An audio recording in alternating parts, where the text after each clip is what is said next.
तो दोस्तों, यदि आप भी इंग्लिश लिटरेचर की तैयारी कर रहे हैं तो ये वीडियो आपके लिए मोस्ट इम्पोर्टेंट रहेगा, क्योंकि ये आप सभी जानते हैं कि इंग्लिश लिटरेचर की तैयारी में यदि आप किसी भी कॉम्पिटिटिव एग्ज़ाम में बैठते हैं तो ज़रूर से ज़रूर क्वेश्चन पूछा जाता है हिस्ट्री ऑफ इंग्लिश लिटरेचर से। तो हिस्ट्री ऑफ इंग्लिश लिटरेचर की इस सीरीज़ में हम आगे बढ़ रहे हैं और आज के इस वीडियो लेक्चर में हम करने वाले हैं कवर दोस्तों पोस्ट चौसेरियन पीरियड। दोस्तों, मेरा नाम है विष्णु और आप देख पा रहे हैं विपुल क्लासेस। तो आइए आपको लिए चलते हैं पोस्ट चौसेरियन पीरियड में। तो देखिए दोस्तों, आज जो हम पढ़ने वाले हैं वो बहुत ज़्यादा इम्पोर्टेंट पीरियड को पढ़ने वाले हैं, क्योंकि इस पीरियड में लिटरेचर में इम्पोर्टेंट कुछ हुआ था। तो वो जो कुछ इम्पोर्टेंट हुआ था वो आज हम पढ़ेंगे पोस्ट चौसेरियन पीरियड में।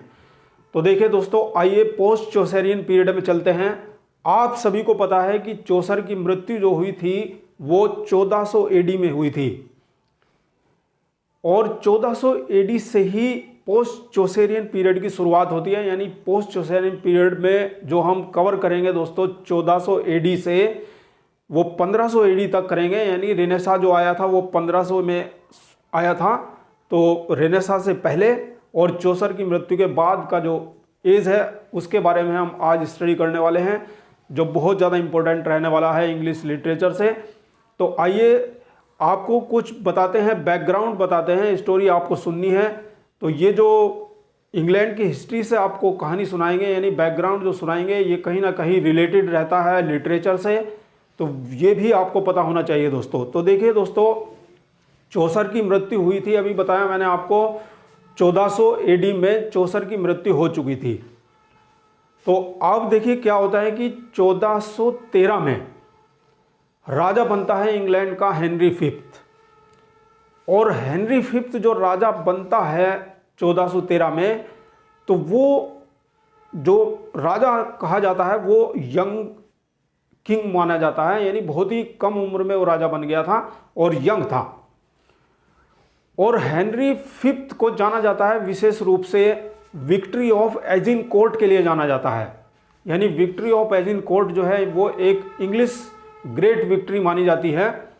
तो 1413 में राजा बन गया था हेनरी फिफ्थ, और 1413 में जब राजा हेनरी फिफ्थ बन गया था तब उसके बाद फिर क्या होता है 1415 में युद्ध लड़ा जाता है, यानी बैटल ऑफ एजिनकोर्ट।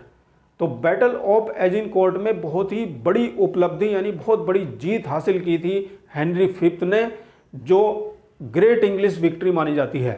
तो कैसे वो जीता था, यानी बड़ा ही यंग राजा था और उसने क्या किया था, बहुत अच्छे से प्लानिंग की थी। और अच्छे से प्लानिंग करने के बाद यानी युद्ध 2 महीने पहले उसने क्या किया था, अपने 11,000 सैनिकों के साथ में वो नॉर्मैंडी के हाल फ्लेयर नामक जगह पर पहुंच गया था और वहां पर घेराबंदी उसने की थी और वहां पर इस तरह से उसने बैटल ऑफ एजिनकोर्ट में विजय पताका हासिल की थी।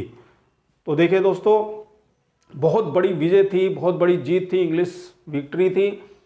तो इस तरह से उसने एजिनकोर्ट के बैटल को उसने जीता था। इसके बाद क्या होता है कि देखो, हेनरी फिफ्थ जो राजा था वो कैथोलिक राजा था, यानी कैथोलिक धर्म में मतलब विश्वास करता था, इसलिए प्रोटेस्टेंट्स से वो चिढ़ा रहता था। तो प्रोटेस्टेंट्स कौन थे, यानी आप समझ सकते हैं कि जो हमारे वाइक्लिफ थे, तो वाइक्लिफ के जो फॉलोवर्स थे उनको कहा जाता था लोलार्ड्स। तो वाइक्लिफ के जो फॉलोवर्स लोलार्ड थे यानी वो प्रोटेस्टेंट्स थे। तो प्रोटेस्टेंट्स को उसने जिंदा जलवा दिया था दोस्तों हेनरी फिफ्थ ने। इसके बाद क्या होता है कि मतलब फ्रांस के राजा थे चार्ल्स सिक्स, और फ्रांस के राजा चार्ल्स सिक्स की बेटी थी कैथरीन। तो कैथरीन से उसने शादी की थी दोस्तों, लेकिन वो ज़्यादा दिनों तक जिंदा नहीं रह पाया था और डिसेंट्री की वजह से उसकी मौत हो गई थी, यानी he was died at the age of 34।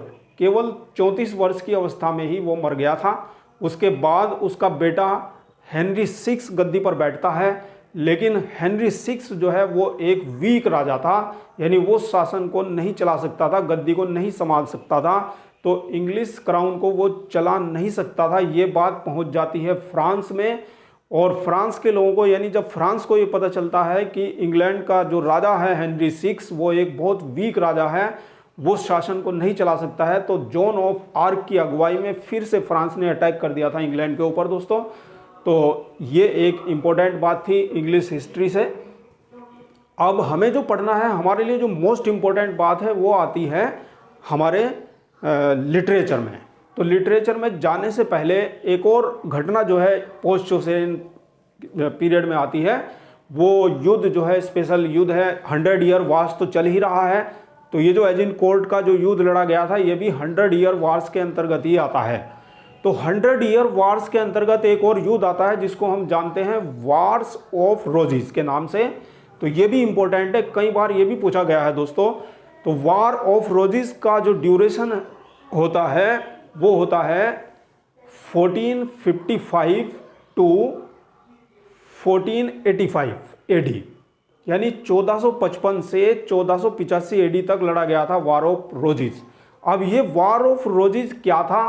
तो वार ऑफ रोजेस जो था दोस्तों ये एक डायनेस्टिक स्ट्रगल था, यानी संघर्ष था। ये वंशों के बीच में संघर्ष हो रहा था, यानी दो रॉयल फैमिलीज के बीच में एक संघर्ष हो रहा था।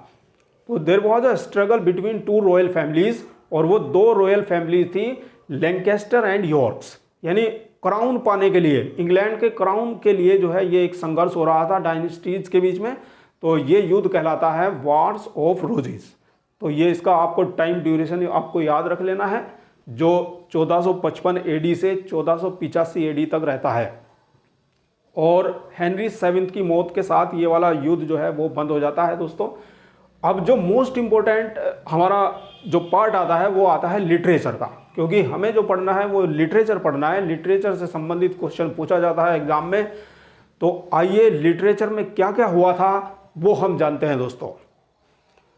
तो यहां पर अब हम पढ़ने वाले हैं दोस्तों कि जो मतलब क्या था कि टॉमस याट इटली से लेकर के आए थे सनेट को, यानी उन्होंने मतलब टॉमस याट जो है वो इटली जाते हैं और इटली में पेट्रार्क से सीखते हैं सनेट को, और सनेट को वहां से सीखकर वो इंट्रोड्यूस करा देते हैं इंग्लैंड में।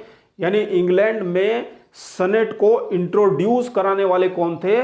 वो थे टॉमस याट। तो ये इंपॉर्टेंट है, यानी who introduce sonnet in England? तो Thomas Wyatt introduce sonnet in England.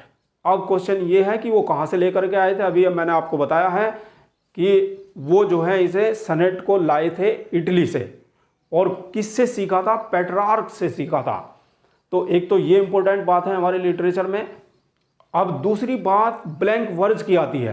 Post Chaucerian period में ही ब्लैंक वर्ज भी इंट्रोड्यूस हुआ था, और ब्लैंक वर्ज को इंट्रोड्यूस करने वाले थे वो थे अर्ल ऑफ सरे। अर्ल ऑफ सरे यानी हेनरी होवार्ड। तो हेनरी होवार्ड ने ब्लैंक वर्ज को इंट्रोड्यूस किया था, या ब्लैंक वर्ज को लेकर के आए थे अर्ल ऑफ सरे यानी हेनरी होवार्ड।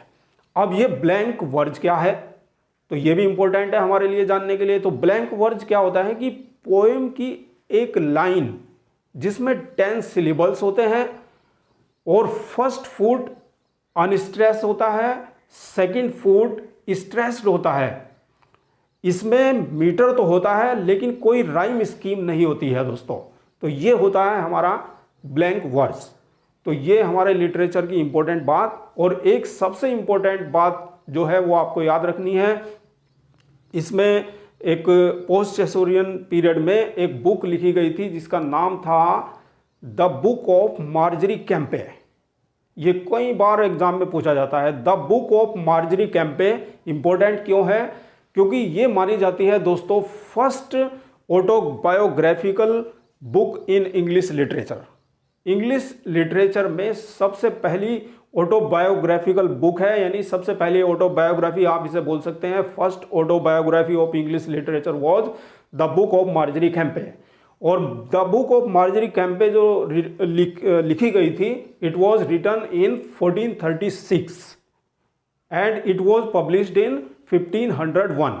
ये 1436 में लिखी गई थी और 1501 में इसको पब्लिश किया गया था दोस्तों। तो ये था हमारे लिए most important period post Chaucerian period, जिसमें हमने सनेट के बारे में सीखा, ब्लैंक वर्ज के बारे में सीखा और फर्स्ट ऑटोबायोग्राफिकल बुक के बारे में हमें पता चला है। और जो हिस्ट्री मैंने आपको बताई है हेनरी फिफ्थ और उसके बेटे हेनरी सिक्स की, वो आपको थोड़ा सा याद रखनी है। दोस्तों आज के वीडियो में इतना ही है। अगले वीडियो में हम स्टार्ट करने वाले हैं रिनेसा, जो कि बहुत ज़्यादा इंपॉर्टेंट रहने वाला है। तो thank you very much for watching this video. मिलते हैं नेक्स्ट सेशन में नेक्स्ट वीडियो के साथ।